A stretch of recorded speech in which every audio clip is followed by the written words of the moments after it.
It was back in May that Moderna requested of the government the opportunity to start testing children between the ages of 6 months and 11 years old and start figuring out whether the children should be getting the vaccine. Here at Henry Ford today, we saw the first children getting the jab. All 4 kids pop up here. Long, tedious medical trials start with a full workup. An hour later, they break out the vaccines. Alston and Avery are 6, Jacob is 9, brother Adrian is 8. All the patient-adopted children of Misty Rice and Jill Hartwig of Rochester Hills. They became convinced this is the only way out of COVID. That's it. I know. What was important to me was to protect them and to protect their classmates and to protect the community.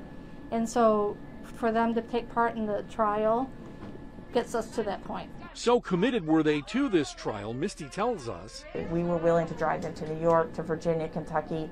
I was willing to drive them across the country to be vaccinated, to get into a clinical trial. Henry Ford's interim pediatrics chair, Dr. Tisha Johnson-Cooper, tells us this is brave and vital. This study is going to help us determine the safety and the dose efficacy for children 11 years and younger. No, you don't bore the kids talking about placebos and regular doctor visits. You go straight to the stuffed bears. And believe it or not, Alston called this fun. It's done. That's all done. Didn't even hurt. Getting my shot. Getting your shot was fun? Mm-hmm. How do you figure?